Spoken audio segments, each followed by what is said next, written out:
ఇల్లు మీది రిజిస్ట్రేషన్ ఖర్చు మాది. క్రెడాయ్ ప్రివిలేజ్ కూపన్ తగ్గించుకోండి. ఈ మెగా ధమాకా ఆఫర్ పొందండి. CREDAI Vijayawada property show. బిచ్చగాళ్లను సైతం రాత్రికి రాత్రే కోటీశ్వరులను చేసేస్తున్నారు. మన జేబులో ఉండాల్సిన ఆధార్ కార్డులు కేటుగాళ్ల జేబుల్లో కాసుల వర్షం కురిపిస్తున్నాయి. చిత్తూరులో ఇప్పుడు సరిగ్గా ఇలాంటి భారీ జీఎస్టీ స్కామ్ ఒకటి బట్టబయలైంది. రెక్కాడితే గానీ డొక్కాడని ఓ సామాన్య దళిత యువకుడికి ఏకంగా 43 లక్షల పన్ను కట్టాలంటూ నోటీసులు రావడంతో ఆ కుటుంబం గుండె ఆగినంత పనైంది. దీనిపై అమిత్ షా కూడా ఫిర్యాదు వెళ్ళింది. ఓ తుక్కు సంస్థ చేసిన స్కామ్ తీవ్ర చర్చనీయాంశమైంది. నిత్యం రెక్కాడితే గానీ డొక్కాడని ఒక సామాన్య దళిత కుటుంబానికి చెందిన యువకుడికి ఏకంగా 43 లక్షల రూపాయల జీఎస్టీ కట్టాలంటూ నోటీసు రావడంతో ఆ కుటుంబం మొత్తం ఒక్కసారిగా షాక్కి గురైంది. చిత్తూరు నగరంలోని 39వ డివిజన్ హరిజనవాడకు చెందిన విజయ చక్రవర్తి అనే యువకుడు బతుకు తెరువు కోసం 2018లో మదీనా స్టీల్స్ అనే సంస్థలో సూపర్వైజర్గా పనిచేశాడు. ఆ సమయంలో యజమాని షేక్ రిజ్వాన్ విజయ్ అమాయకత్వాన్ని ఆసరాగా చేసుకుని ఉద్యోగరీత్యా అవసరమని నమ్మించి అతని వ్యక్తిగత ధృవపత్రాలు, ఆధార్ కార్డు, పాన్ ఇలాంటివన్నీ తీసుకున్నాడు. 2019లో ప్రభుత్వ వైన్ షాపులో ఉద్యోగం రావడంతో విజయ్ అక్కడ పనిచేయడం మానేశాడు. కట్ చేస్తే ఆగస్టు 2025లో విజయ్ ఇంటికి జీఎస్టీ అధికారుల నుంచి పిడుగులాంటి వార్త వచ్చింది.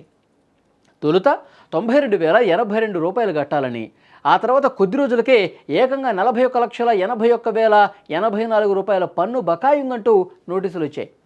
దీంతో లబోదిబోమంటూ బాధితుడు మాజీ యజమాని రిజ్వాను నిలదీయగా తానే వ్యాపారం చేశానని, అధికారులను మేనేజ్ చేస్తానని నమ్మబలికాడు. కానీ ఇప్పటికీ ఆ నోటీసుల గోల తప్పలేదు. కేవలం విజయ్ మాత్రమే కాదండి, తనలాంటి ఎంతోమంది అమాయక చిన్నస్థాయి ఉద్యోగుల పత్రాలతో రిజ్వాన్ దాదాపు 80కి పైగా బినామీ సంస్థలను సృష్టించి కోట్లు గడించినట్లు బాధితుడు ఆరోపిస్తున్నాడు. దీనిపై బాధితుడు విజయ్ చక్రవర్తి సాక్షాత్తు కేంద్ర హోంమంత్రి అమిత్ షాకు, ఏపీ ముఖ్యమంత్రి చంద్రబాబు నాయుడుకి, డిప్యూటీ సీఎం పవన్ కళ్యాణ్ కూడా కంప్లైంట్ చేశాడు. శనివారం ఆయన మాట్లాడాడు. నేను ఏ పాపం చేయలేదు, నా పేరు వాడుకుని మోసం చేసిన వారిని వదిలేసి నన్ను వేధిస్తున్నారు, ఇది ఎంతవరకు న్యాయం, మా కుటుంబం ఆత్మహత్య చేసుకునే పరిస్థితి వచ్చింది అని కన్నీళ్లు పెట్టుకున్నాడు. సామాన్యుడి బతుకును రోడ్డున పడేసిన ఈ బినామీ భాగోతంపై ప్రభుత్వం తక్షణమే స్పందించాలి, అసలైన దోషులను కటకటాల్లోకి నెట్టాలి, లేకపోతే ఇలాంటి వాళ్ళ కారణంగా పేదవాళ్ళు అన్యాయంగా బలవుతున్నటువంటి పరిస్థితి ఉంది. 18-19లో ఒక అబ్బాయి దగ్గర పని చేసినారు, రిజ్వాన్ అనే అబ్బాయి దగ్గర. ఆ అబ్బాయికి మదీనా స్టీల్స్ అనే ఫర్మ్ ఉండేది. వాళ్ళ తమ్ముడిది ఏఆర్ స్టీల్స్, వాళ్ళ నాన్న పేరు మీద పెద్ద మస్తాను అనేసి ఒక 3 ఫర్మ్లు ఉంది.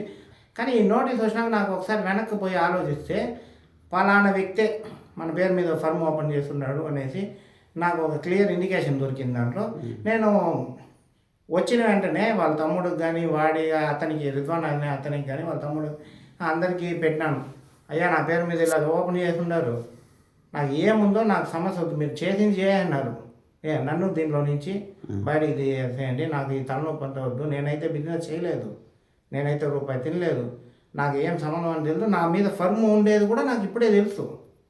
ఇదేలాగా నాకు తెలిసి దాదాపు చిత్తూరులో మాత్రమే 32 మంది 33 మంది దగ్గర చేయించినారు. ఈరోజు కూడా వాళ్ళకి అప్పీలుకు పోతూ ఉంటారు, వాళ్ళ ఫర్మ్ మీద అప్పీలుకు పోతారని వాళ్ళకి తెలుసు, వాళ్ళ మీద ఒక ఫోన్ నెంబర్ ఉందని వాళ్ళకి తెలీదు, వాళ్ళ మీద అకౌంట్ ఉందని వాళ్ళకి తెలియదు. ఆ అకౌంట్లో మాత్రం కోట్ల ట్రాన్సాక్షన్ జరిగిపోయింది. ఎట్టా ఏమన్నా నాకు తెలియదు, నా ప్రమేయం లేకుండా నా పేరు మీద ఒక అకౌంట్ చేసి కోట్ల ట్రాన్సాక్షన్ జరిగిపోయి. ఏ బ్యాంకులో జరిగింది అట్లా? ICICI bank.